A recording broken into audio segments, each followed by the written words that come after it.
In our 23rd real analysis lecture, we return to, in a sense, the historical roots of the subject of analysis, which is to make calculus rigorous and logically sound. So the first thing we turn our attention to is the derivative. We'll be using all of the work that we've done so far to show how the theorems that you learned in calculus about derivatives follow. So first, let's just remember the entire idea about the derivative. Probably you already all know this, so hopefully I'm not insulting you too much. I'll just go through this rather rapidly just to make sure we all are on the same page here. So let's imagine we have some function f of x, and we'll fix some point c. So derivatives are all about change, right? We're interested in how our function is changing as we move from one point to another point. So there we have c. Sorry about the movement. Here we have c. Here we have x, right? So we've moved to a different point from c to x. And what we're interested in is sort of how did our function change as we went from c to x, right? So originally we had f of c, now we have f of x. So what we got out of our function by moving from c to x is the difference. We got f of x minus f of c. This is the difference that we saw by moving from c to x. But this is sort of the absolute change in the function as we went from c to x, but that's not the most interesting quantity. The more interesting quantity is how much you got out of your function relative to how much you put in. So how much did your function change relative to how much change you put into the function, right? So the change we put into the function is our movement from c to x. In other words, we put in the movement x minus c, and what we got out is this change in the function, f of x minus f of c.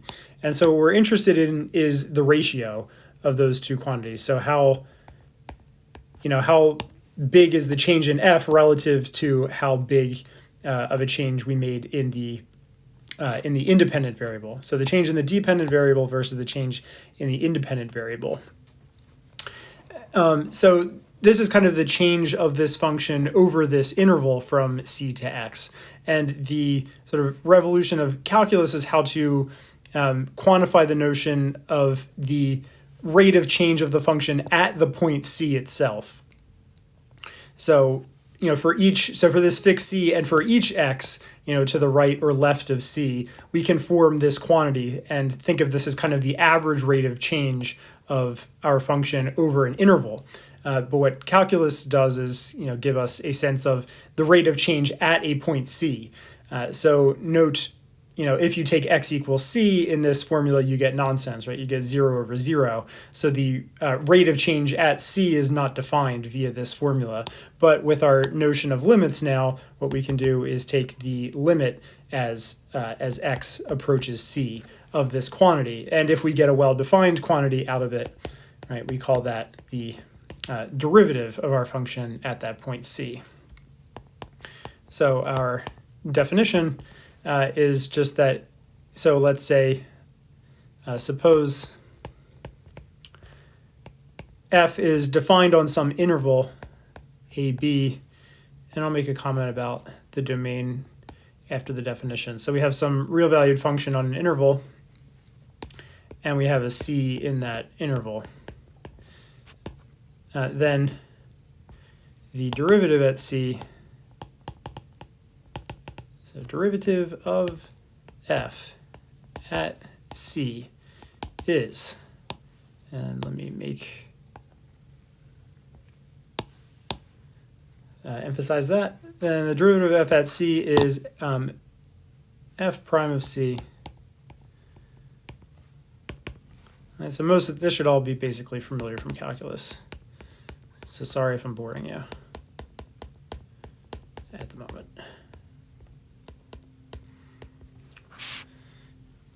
Okay, so this is a perfectly well-defined notion based on everything we've discussed.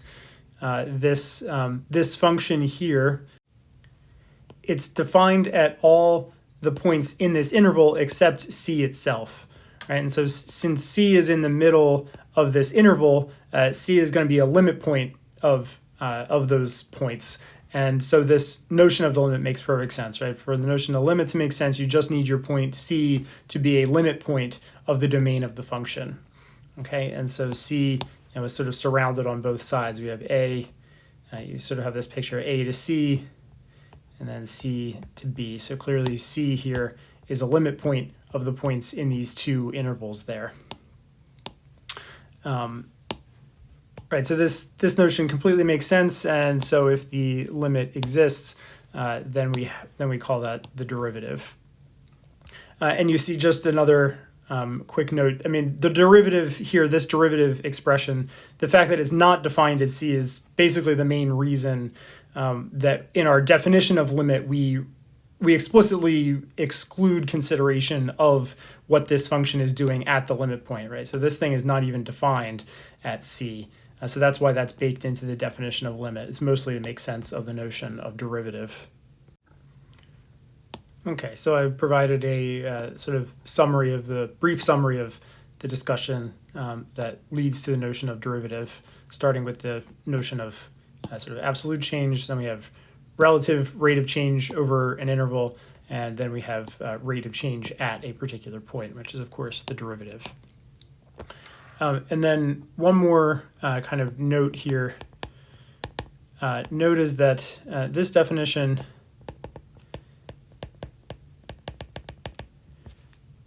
makes sense for any f from some subset A to R such that C is a limit point of A, is a limit point of A. But, right, because I mean, that's all we need for this, to make sense of this expression. For this limit to make sense, we just need C to be a limit point of the domain, right? As long as C is a limit point of the domain, we can make sense of this limit. But it's just sort of conventional to only talk about the derivative on intervals. And in fact, the text just says that, uses this notation, but says A is an interval, and it doesn't even specify what kind of interval it is, whether it's an open interval or closed or half open or whatever. So I'm just going to stick to open intervals for just to be explicit.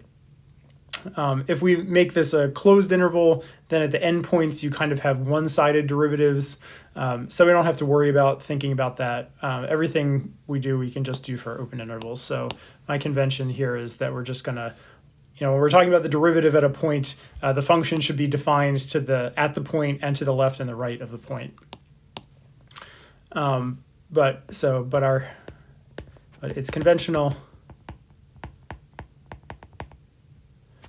to only discuss derivatives when f is defined at least on some interval. So say C minus delta, C plus delta. So there should be some little interval around C where the function is defined. Okay, so this is basically what I'll be assuming throughout this, just so that's clear. All right, so just letting you know the game plan for the next little bit here. We're just going to be verifying many of the rules that that you used in calculus, that you got used to in calculus. We're actually going to prove those rules. So we're going to just go through and check and make sure all of that stuff makes sense in light of all of the hard, rigorous work that we've done so far.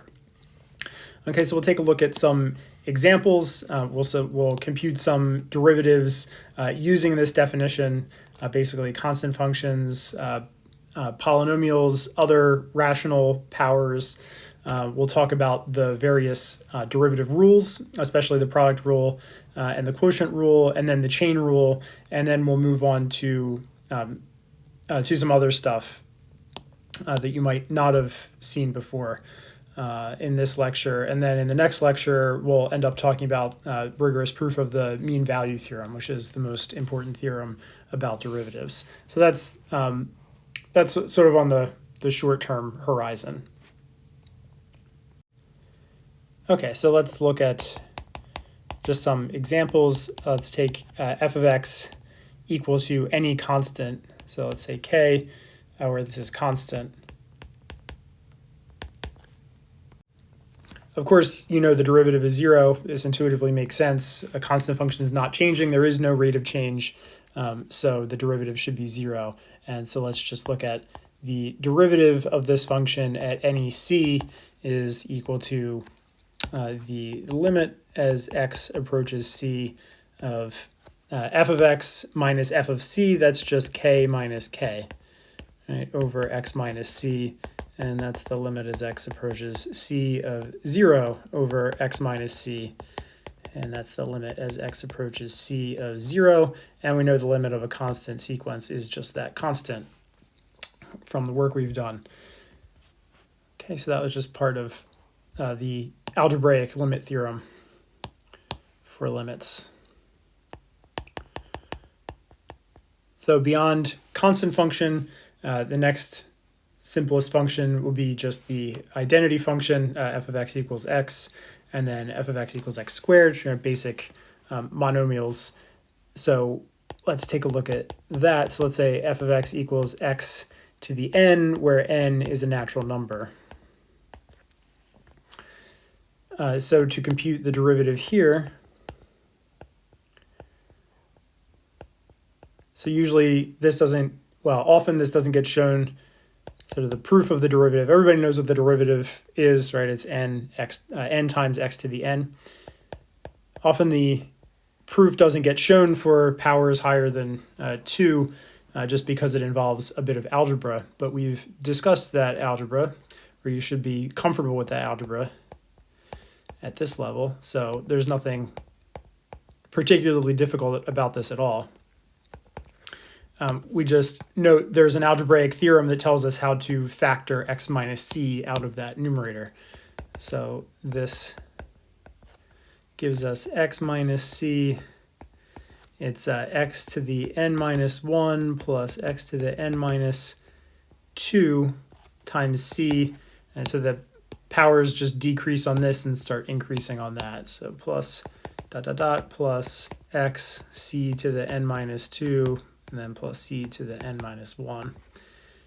All of that over x minus c. Of course, in our limit, x is not equal to c, right? So we can do this cancellation. Neither of those is 0, so the cancellation actually is legitimate. And then when we take our limit, we just want to note we're using our limit rules here, right? Limit rules that we've established rigorously. So the limit distributes across these sums, and then we have products, right? So we know that the limit as x goes to c of x is just c, and then we just have those products of x's. So we're really just using the algebraic limit theorem here. Again, a different part of the algebraic limit theorem here. So we have c to the n minus 1 plus, we're going to get c to the n minus 2 times c. That's just another c to the n minus 1. And in any one of these, right, so we just get a power of the x decreasing and powers of c increase by 1 as we go along here. So the total number of powers involved is always n minus 1. So we just get a whole bunch of c to the n minus 1s. And how many of them are there? Well, we have x to the 0 power in this term, and we have x to the n minus 1 power in this term, increasing by 1, so there's n total from 0 to n minus 1 inclusive. So we have n terms here. And so that equals nc to the n minus 1. Okay, so as a function, f prime takes any input and gives you n times that input to the n minus 1. So we recognize that as our typical derivative rule from calculus for polynomials. Okay, so that's natural number powers of x. We can also do fractional powers of x. So let's say x to the 1 over n, where n is in the natural numbers. And we have to be just be cognizant of domain here. When n is even, we have to restrict this. We're going to restrict this to the interval from 0 to infinity. Okay, open interval from 0 to infinity. To talk about the derivative, as we discussed above, we want an open interval where the function is defined around there. And of course, so this function is always defined as 0, but in the even case, we'll get rid of that 0 to have an interval around the points in the domain. For odd, of course, we don't have this problem. This is defined on all of our. In any case, our derivative, it's going to be similar to the previous one. So we have x to the 1 over n minus c to the 1 over n. And then we have over x minus c. And the trick here is kind of upside down version of this in a way. And the way to think about that is, or one way to think about that is x to the 1 over n to the n. So this is x to the 1 over n to the n down here minus c to the 1 over n to the n. And then we have x to the 1 over n minus c to the 1 over n. So again, we do the same expansion trick that factoring trick that we did before, right? So it's the same thing. So now our numerator up here, we had nth powers and we factored. Now we have our nth powers in the denominator with just a different, so x replaced by x to the 1 over n and c to the, replaced by c to the 1 over n. And so we get very much the same thing. So we're going to get a x to the 1 over n minus c to the 1 over n. We'll factor out an x to the 1 over n minus c to the 1 over n from here. And what's left is we're going to have a 1 in the numerator. And in the denominator, we have x to the 1 over n to the n minus 1 plus x to the 1 over n to the n minus 2 times c to the 1 over n plus dot dot dot. Sorry, this should be 2. Sorry. X to the 1 over n, c to the 1 over n to the n minus 2, and then plus c to the 1 over n to the n minus 1. Okay, so it's really the same trick as before.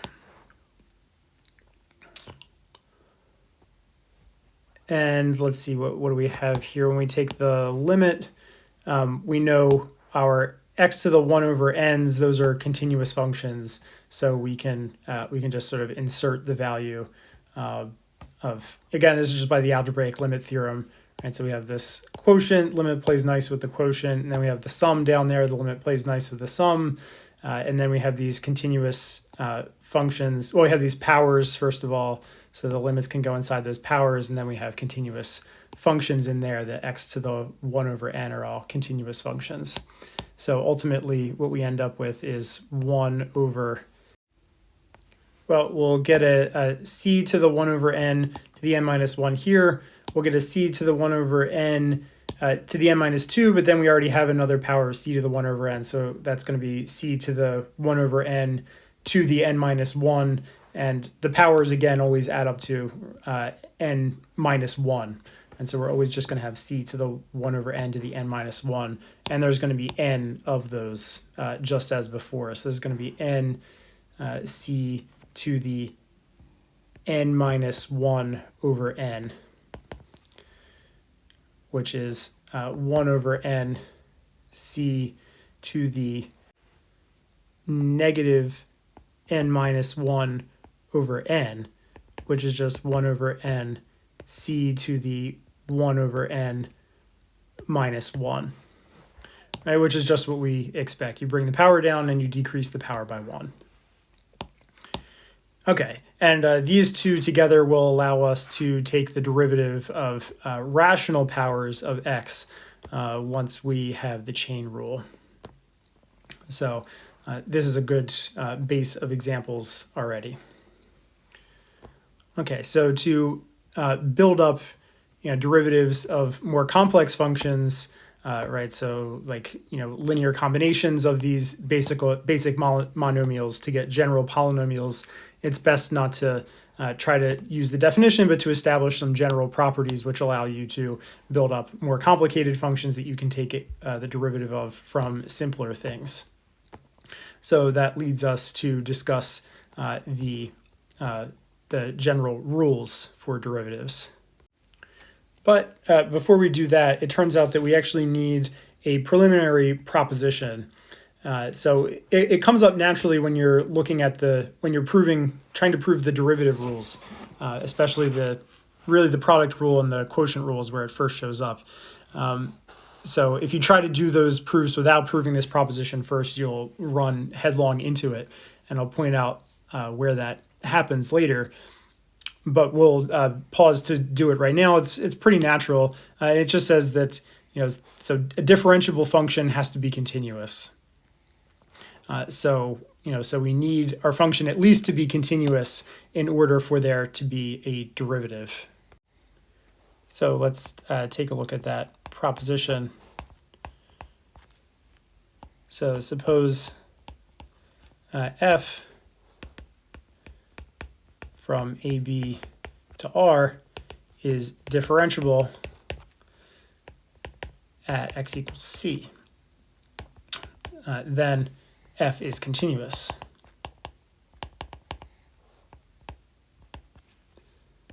At x equals c. And the proof is relatively simple. To say that f is continuous at c, what we need to say, since c is a limit point of the domain, it just suffices to look at the limit. So we just need to take the limit as x approaches c of f of x. What we want is for this to be equal to f of c. So we need some calculation that shows that that limit is equal to f of c.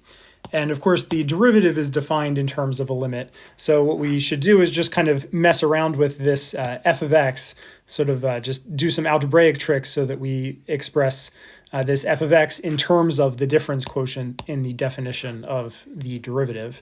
So what we can do here is we can first subtract f of c and add f of c. So I'm going to add f of c out here. We'll subtract off the f of c.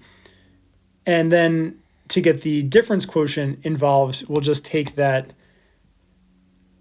this difference of f of x and f of c, we'll divide by x minus c and multiply by x minus c at the same time.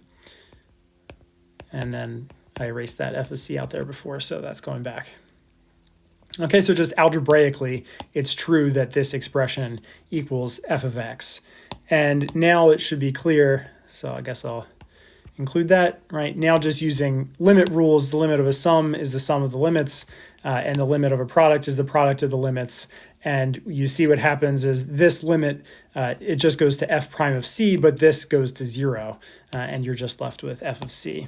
So this is equal to f prime of c times the limit as x goes to c of x minus c plus f of c. And of course, this thing is 0. So this is just f of c. And so we have continuity as required. One more example just to remind you, of course, the converse of this is not true. So differentiability requires continuity, but continuity is not sufficient for differentiability. So just one more example we can look at is, so f of x equals the absolute value of x. Right, so if we try to look at the derivative of this function at 0, we encounter the limit as x approaches that c value of 0. We have the absolute value of x over x.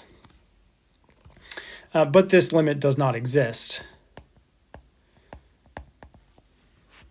And that's because, so what you can do is you can take xn equal to 1 over n, and yn equal to negative 1 over n, right? These both approach the limit point 0, but the value of the function on these sequences, they're two different constant sequences. So 1 over n put in here, you just get the constant sequence 1. So f of xn is just the constant sequence 1, which converges to 1, and f of yn is the constant sequence negative 1, and that converges to negative 1, and these are not equal. Okay, so that implies the does not exist statement there. Okay, so that tells us that our function is not differentiable. So f of x, absolute value of x, is not differentiable.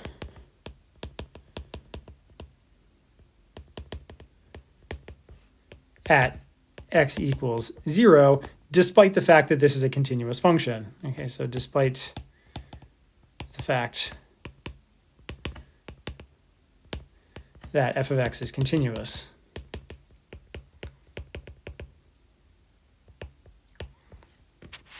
All right, so continuity not sufficient for differentiability. I'm sure, again, you probably already know this, remember this from calculus, but just to make sure it's all sufficiently clear to everyone, just sort of going through it again. Hitting all the high points of calculus again, just in abbreviated form. Okay, so we did some examples. We have a general proposition, differentiability implies continuity, and we saw an example of continuity not implying differentiability. And now we'll move on to the derivative rules. So we have a theorem on derivative rules.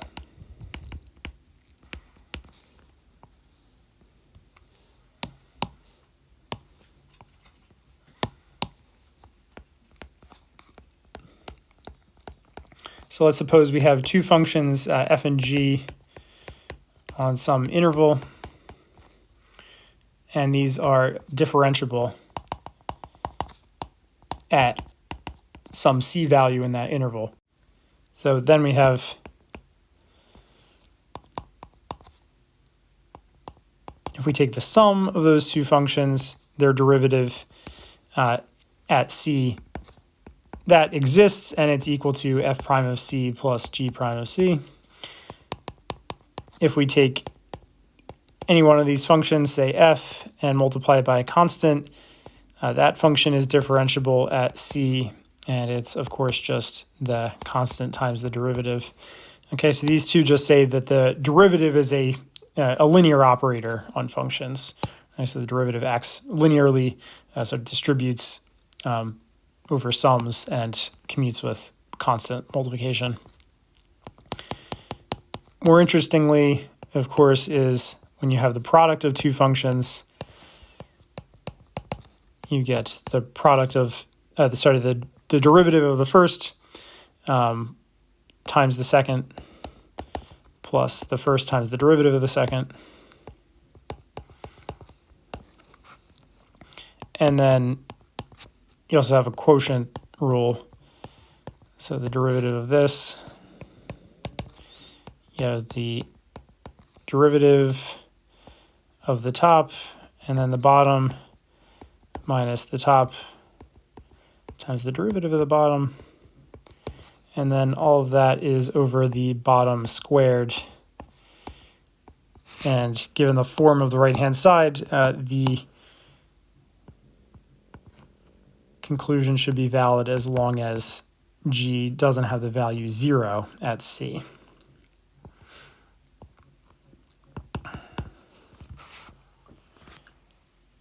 Okay, so let's look at the proof here.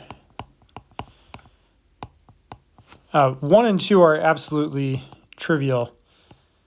All they are is just go through the definition and use basic limit rules. So you should definitely just check that for yourself. Make sure you can handle the definition of the derivative and remember some limit rules.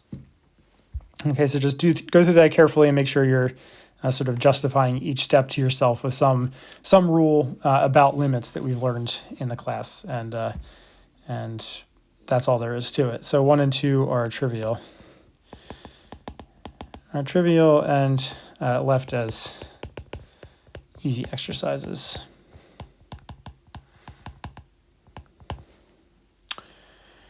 Okay, so let's look at 3. So if we take a look at 3, what we have to do is we're looking at the derivative of a product. And so we just plug into the definition. So limit as x goes to c of, we have the product function at x, so that's f of x times g of x, minus the product function at c, so that's f of c minus or times g of c. And then all of that is over x minus c. And well, it's maybe not so obvious what to do. Somehow we need to use the fact that f and g are differentiable, right? So we need some expression so that the kind of things that we can work with are f of x minus f of c over x minus c and g of x minus g of c over x minus c. All right, that's not quite what we have. And so you can fiddle around with this. You might be able to just sort of guess the algebraic trick you need. Basically, it's just you add and subtract the same thing in the numerator so that you get some favorable things that you can group together. An interesting way to conceptualize this is to draw a rectangle picture. So what you can think about, so this derivative, this product function, you can think about it as like f of x is sort of giving you so you basically plot the output of f on the horizontal axis and the output of g on the vertical axis. So you think about this as like f of c here, and then you have g of c. I need to move over a little. G of c. And then when you move from c to x, this rectangle extends a little bit. So this is f of x. And then you have this one extends a little bit to g of x. And then what this is the difference between the area, the areas of these two rectangles. So you have f of c, g of c there is the area of that rectangle, and g of x, f of x is the area of this rectangle here. And so the difference between these two rectangles, the big red one and the little white one, is this area in between there. And you can break that up into two pieces. So you have this piece here and then this piece here. So the geometry suggests that this numerator, we should be able to write this as, so we'll just take the sum of these two pieces. So this piece here is f of x minus f of c, that's this part, and then times g of x. So this is going to be f of x minus f of c times g of x, plus this one here, this is g of x minus g of c, that's the length of that, and then this one along here is f of c, right, the same length as that, f of c. So we have plus g of x minus g of c times f of c. And that's divided by x minus c. Okay, so I mean, we used a picture to derive this, so we should double check that this is actually true algebraically, and it's easy to verify that it is. So you have your f of x, g of x, you have your minus g of c, f of c here, and then you have f of c, g of x with a plus sign, and f of c, g of x with a minus sign. So those cancel out, and indeed, algebraically, those two things are the same. So what we find here is we can break things up, right? So we'll group the x minus c here with this, we'll group the x minus c here with that, and then we just sort of distribute the limit across, right? The limit plays well with products and everything. Limit of a product of the limits, blah, blah, blah. So what we find is we have the limit as x approaches c of f of x minus f of c over x minus c. And we have the limit as x approaches c of g of x. So that's the first term you get there. And then we get, so we have basically this difference quotient for g, and we just have this constant f of c. So we can pull that constant out because we can pull a constant out of the limit, and then the limit as x approaches c of g of x minus g of c over x minus c. And of course, this is just f prime of c. This first one here, this limit here is g of c because g is continuous, right? So g is differentiable at c, so it's continuous at c, so that limit must be g of c. So that's why we need this is how you run into the problem of needing to know that your differentiable function is continuous before you do these proofs. Okay, so if you didn't get that proposition that your function has to be continuous, you would realize you need it at this point. Okay, so that proposition falls, it seems like a theoretical proposition, but really it's a very practical proposition if you're trying to prove these rules. And then plus f of c, and of course this limit is just the definition of g prime of c. Okay, so it's really just this algebra trick here of adding g of x f of c, adding and subtracting g of x f of c. Alternatively, you could have added and subtracted f of x g of c, and that would have worked. That would have just given you a g of c here, and then your limit, the limit of g of x would be a limit of f of x over here. Okay, so it would have just sort of interchanged the roles of this constant on the f and having the variable in the g. It would switch it so that you had the variable in the f and the constant in the g.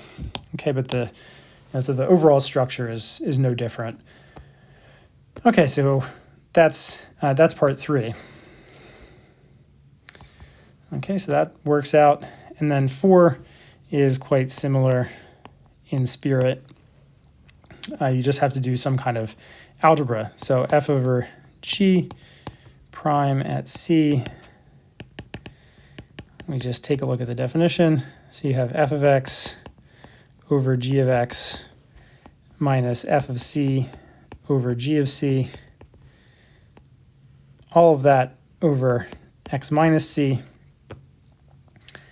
And the first thing we do, we have like sort of a compound fraction situation here. So we're going to get a common denominator, and then we'll put all in that. So the common denominator in the numerator, and then we'll make a simple fraction out of that. So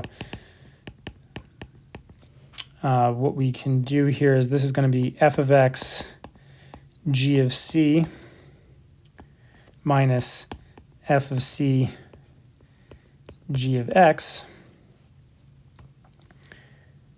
All of that over g of x g of c times x minus c.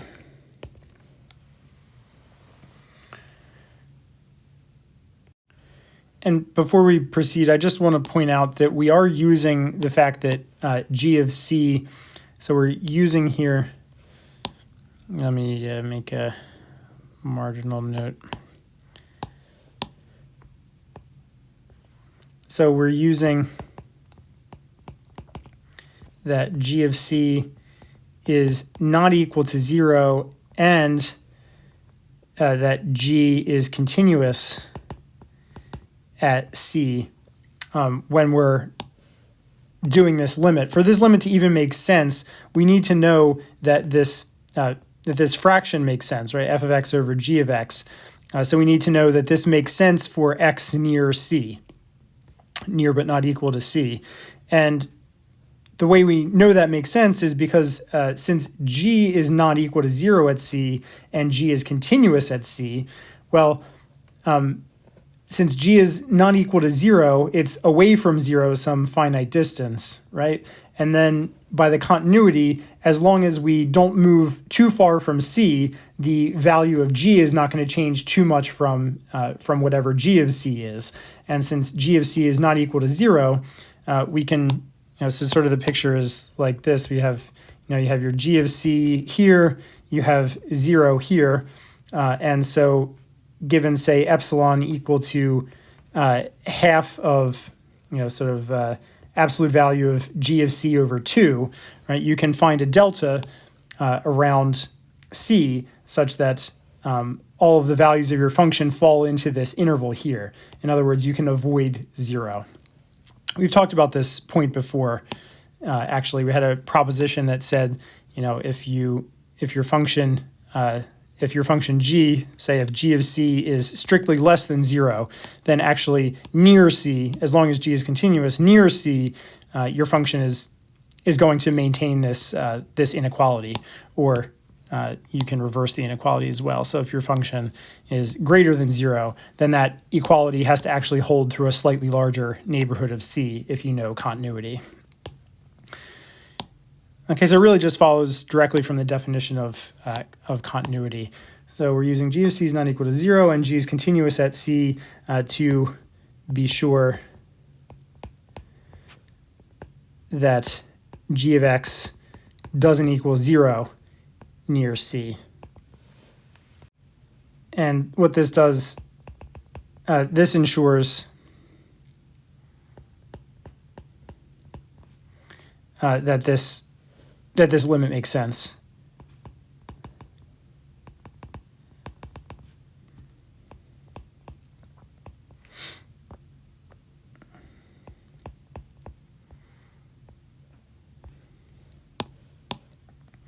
Okay, so that is a little bit of a technical point, but I wanted to point it out anyway, because it uses, so it sort of gives us an excuse to review this fact about continuity. Okay, so now back to the proof proper. So just like with the product rule above, what we have to do is some little algebraic trick, because what we want to get involved is, what we want to see is f of x minus f of c up here, and g of x minus g of c. And it's it's kind of complementary to what we had up here, right? So we had variable, the variables, and we had constants, right? So we had two variable terms and two constant terms, right? F and g with variables in, and f and g with the constant c in. And what we had to do is we had to insert a term which was kind of mixed. So it had variable and constant mixed together, right? Variable and constant mixed together. We had to add and subtract that to make the algebra work. Here we have the mixed terms. So we have f with variable, g with constant, f with constant, g with variable. So what we're going to add in here is we're going to add and subtract f of c, g of c. Okay, so both constants. So if we do that, so basically just sort of taking a hint, analyzing what happened in the previous case and learning from it to get an idea of the trick that we need. So what we're going to do is in the middle here, we'll add f of c, g of c, and subtract f of c, g of c.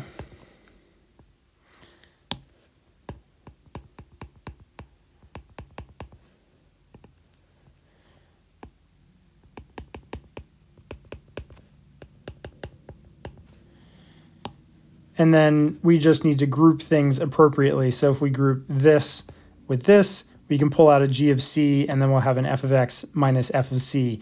And if we group this with this, we'll be able to pull out the f of c, and we'll have a g of x minus g of c. So this looks like limit as x approaches c. I can do a couple things at once. So what we're going to have is, let's see, we'll have f of x minus f of c over g of x, g of c, x minus c, and we have the constant g of c. So what I'm doing is focusing on this term and this term here with the denominator, just sort of isolating them, pulling out that common g of c. And then I'll do the same with the second and fourth terms. I'll pull out the common f of c, and what we'll have is minus g of x minus g of c over all of this stuff. So this will be minus f of c, and then yeah, limit as x approaches c of g of x minus g of c over g of x, g of c, x minus c.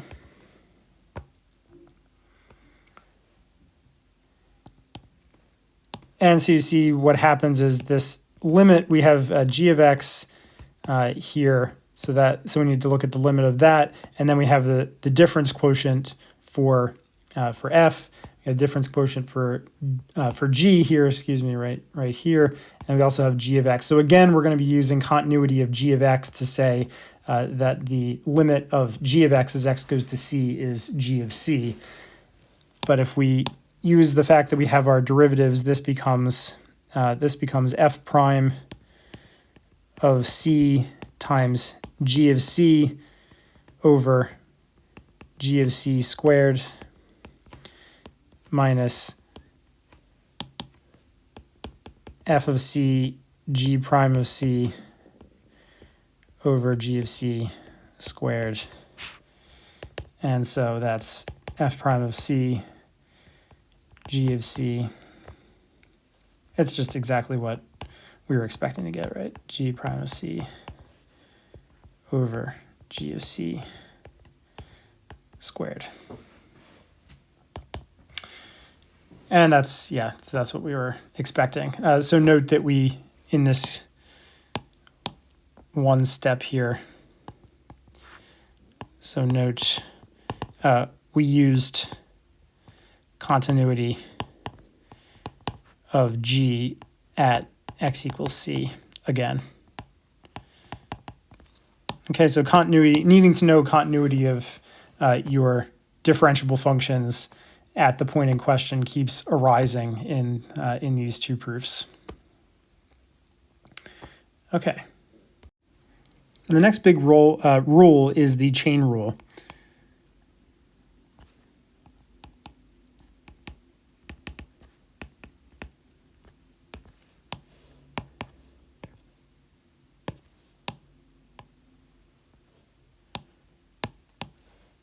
And so what we have here is, let's say that,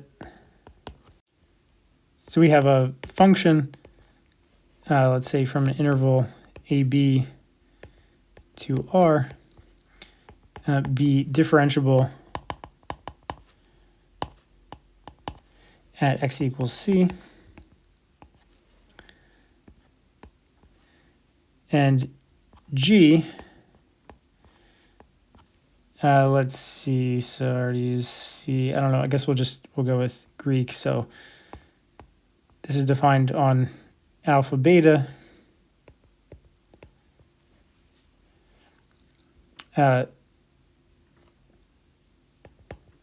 be differentiable at f of c, which is in that interval alpha beta. Then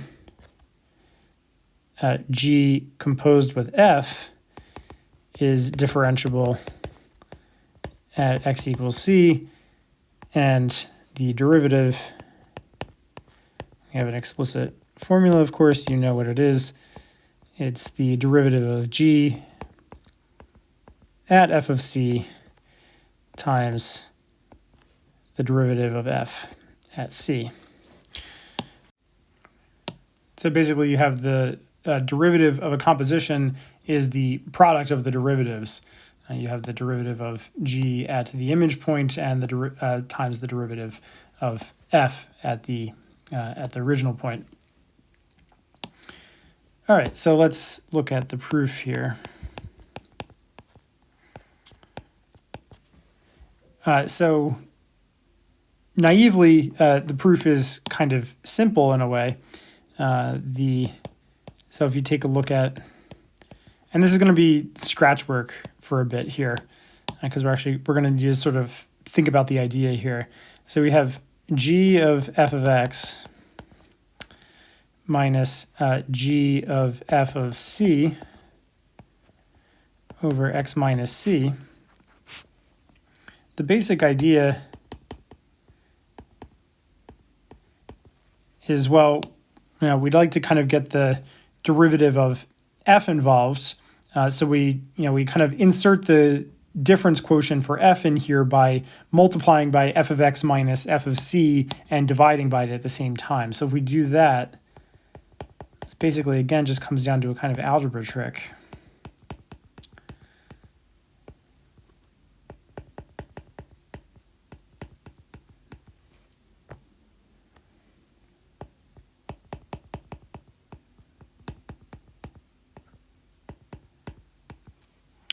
Right, and then the limit should just distribute, across this product. So this should just give us, right here, this is going to be f prime of c when we take into account the limit.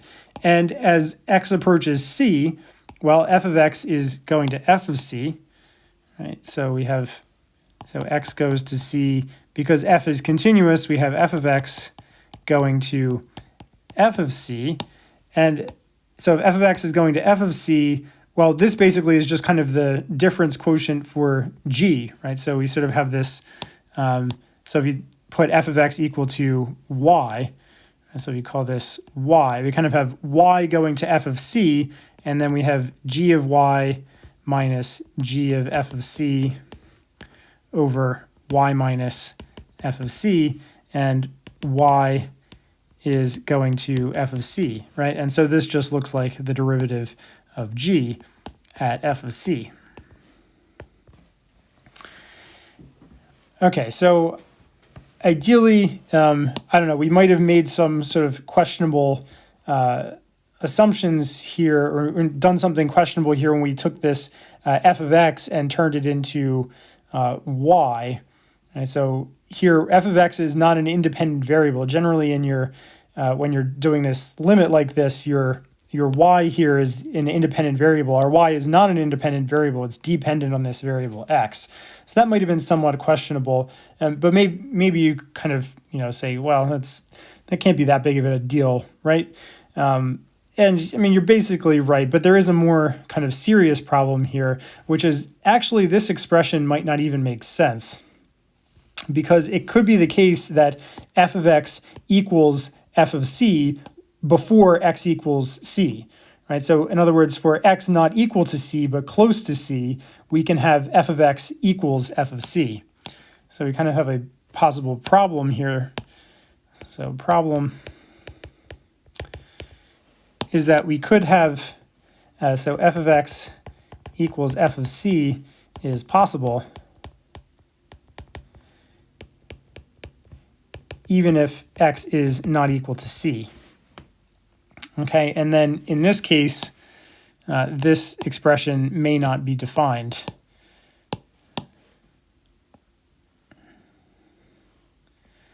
So this is not defined when f of x equals f of c. Okay, so our algebraic trick might not even make sense. And we have to worry about this because it's even possible that f of x equals f of c for infinitely many values of x arbitrarily close to c. So you can kind of imagine that you have some function which is like oscillating. So the function is oscillating so that it keeps hitting, something like a sine of 1 over x type function, right, which sort of oscillates more and more as you approach c. So as you approach c here, you might be hitting the same value f of c. So let me try to indicate this. So you might have this value f of c here being hit infinitely often, even as you get closer and closer to c. Okay, so this expression might be sort of badly not defined, and it's not a matter of just sort of getting closer to c to avoid those points where it's not defined, because that might just not be possible. Okay, so we have a bit of a problem here that we have to surmount. Okay, so here's the solution to the problem. The solution to the problem is that even though this expression is not defined when you're at x values where f of x equals c, so even though, okay, so basically, maybe I should say it before I write it down to keep you from having to wait in suspense. So even though you can have, so let's say that f of x equals f of c, right? This expression is not defined, but it's sort of clear what the value should be, right? The value should be g prime at that f of x value, right? Because so you can sort of imagine if you have an an x naught where f of x naught equals f of c, sort of imagine your x approaching that x naught value. Well, what's going to happen is that this should approach g prime of that f of x naught, right? I mean, because this is just the difference quotient that defines that derivative. So even though this is not currently defined at those x values, we have sort of an obvious way to define it at those x values. And then it's going to turn out that once we do make that definition, that the resulting function is quite nice. So the solution is that even though g of f of x minus g of f of c over f of x minus f of c is not defined, when f of x equals f of c, it's clear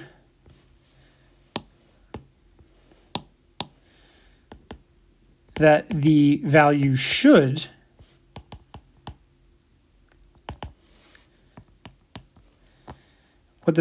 be is g prime at that f of x. Okay, so what this suggests, considering,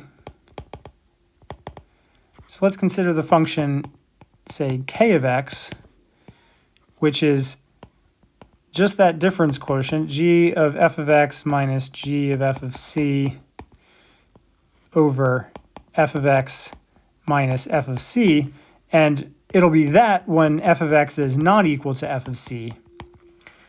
But when f of x is equal to f of c, and so it's not defined in the naive sense, we'll just declare that its value is g prime at that f of x.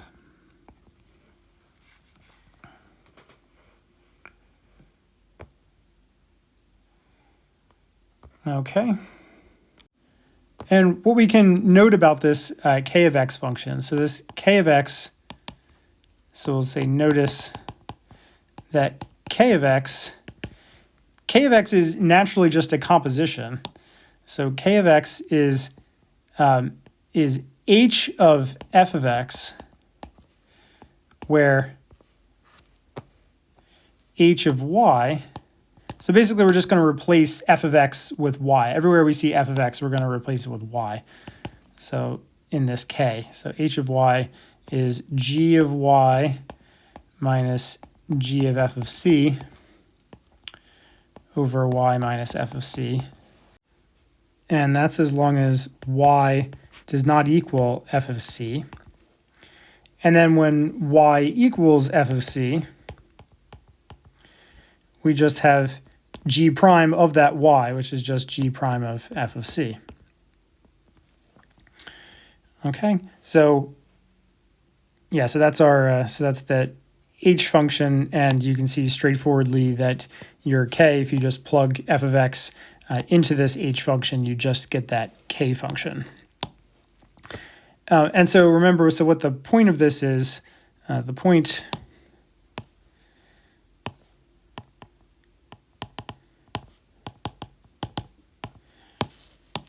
of this is, remember the reason we got drawn into this discussion is because we took our difference quotient, we wanted to express it as this product, but it turns out this thing isn't well defined in many cases. As long as f of x is equal to f of c, this is not well defined.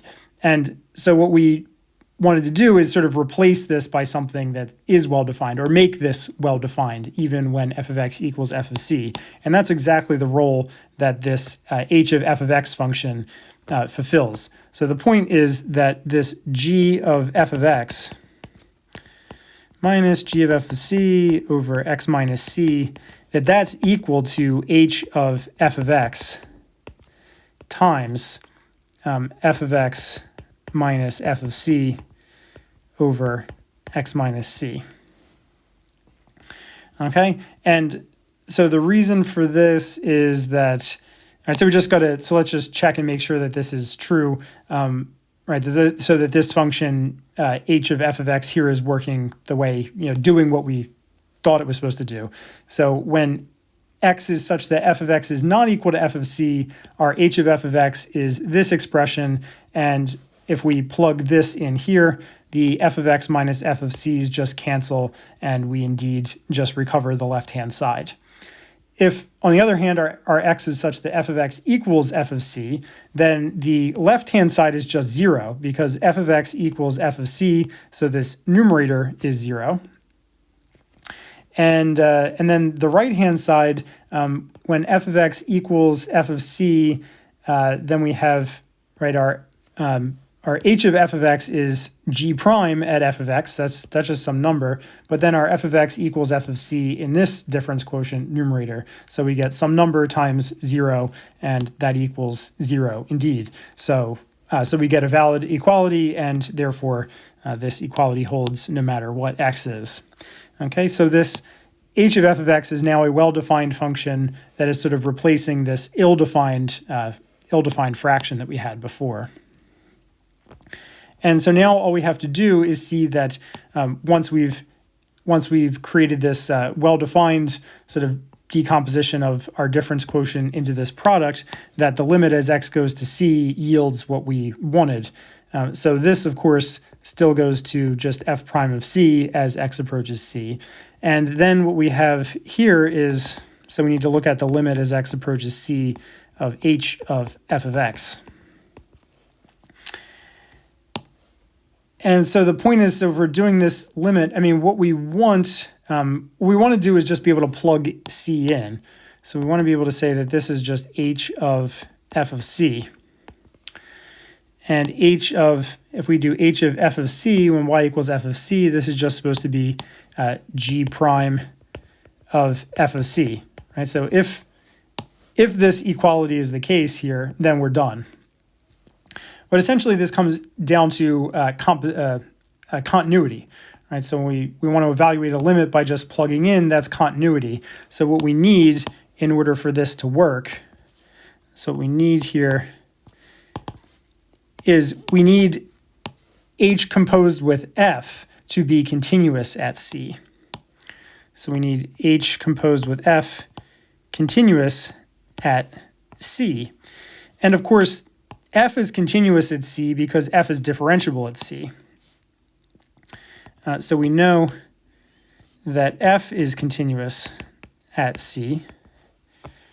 So what we need is h to be continuous at f of c.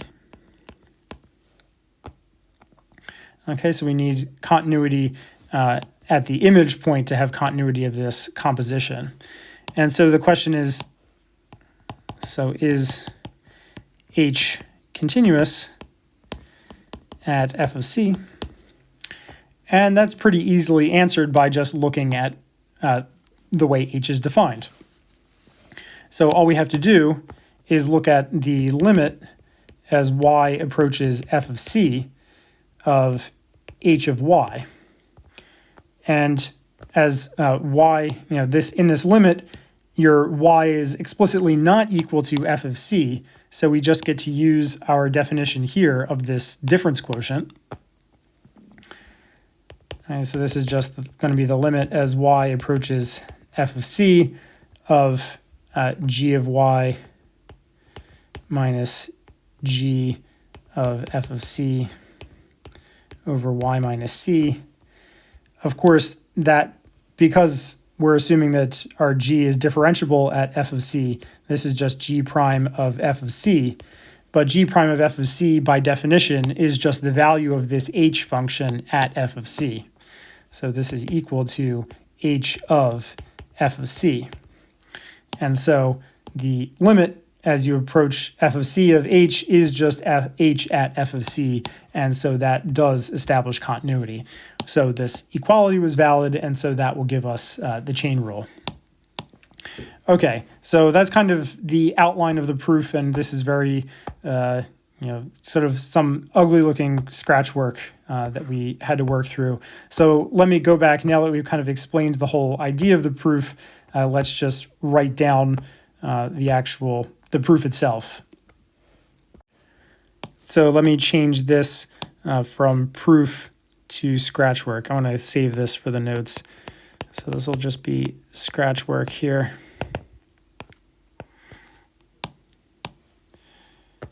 Okay, actually I realized I want to make sure, I think this statement here, I should say this f is mapping this AB into this domain of G in order that the composition makes sense. So let me make that explicit.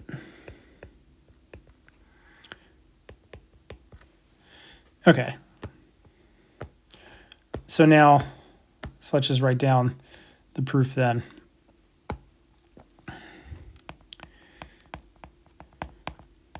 So our proof is going to be define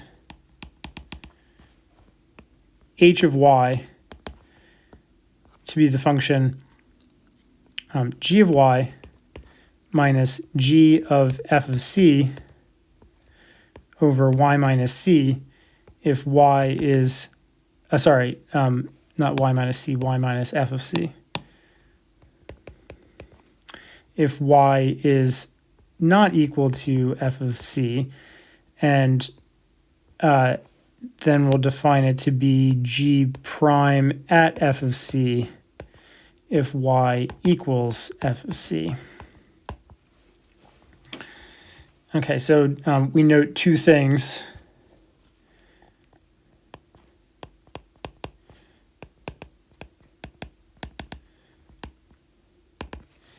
So one is that h is continuous at y equals f of c. And that's just because the limit as y approaches f of c of h of y, we're just repeating the computation we did above, is the limit as y approaches f of c of g of y minus g of f of c over y minus f of c. And this is just by definition g prime of f of c. And again, by definition of the function, this is just h at f of c. Okay, and two, that g of f of x minus g of f of c over x minus c is equal to h of f of x times f of x minus f of c over x minus c. So then it follows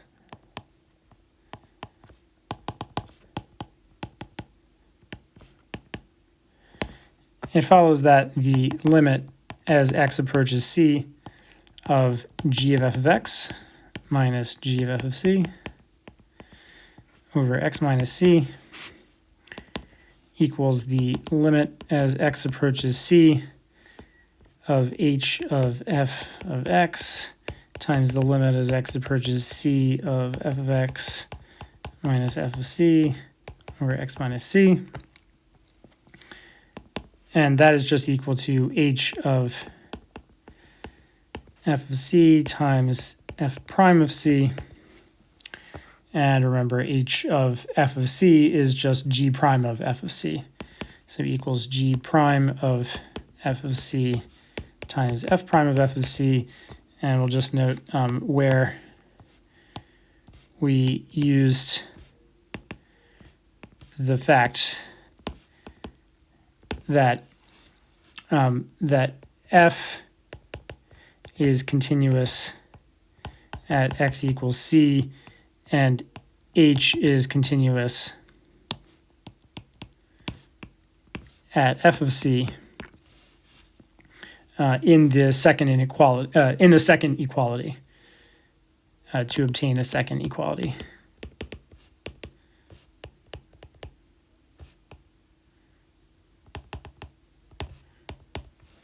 Okay, so that completes the proof of the chain rule. So the proof actually looks relatively straightforward. It's just you have to grapple with some kind of annoying technical detail, come up with an idea to surmount some annoying technical detail to actually get to the rigorous proof. So this will basically be the end of the lecture, but I just want to note a quick corollary of this. So corollary is that so let's say, so let's look at f of x equals x to the p over q, where p is an integer and q is a natural number, is continuous on whatever its, differentiable on whatever its domain.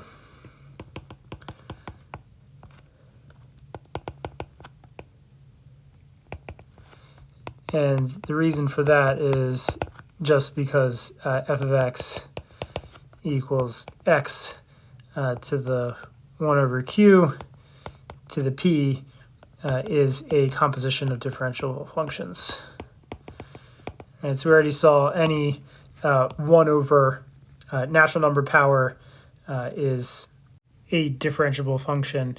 And then if p is an integer, p is a natural number, we know that x to the p is a differentiable function. And if p is an integer, so if you have negatives in there, that's just going to be 1 over an x to a natural number.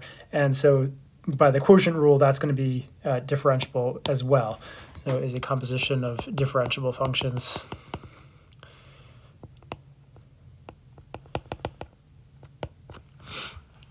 So by previous examples, by examples given,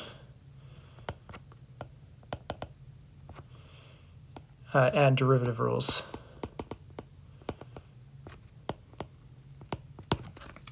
Okay, so then this allows you, so this gives you access to any rational power, and then you can take sums and linear combinations and powers, right, and do compositions and everything. So any function basically you can build up using addition, subtraction, multiplication, division, and any kind of power or root is going to be a continuous, or excuse me, I keep saying continuous. It's going to be a differentiable function by what we've proven here. Okay, so this gives us access to a large, fairly large stock of examples of differentiable functions. So basically, as a corollary, any algebraic function is differentiable on its domain. Okay, so algebraic just means, as I said, build up from roots and powers and addition, subtraction, multiplication, division. Okay, so that's a natural place to stop.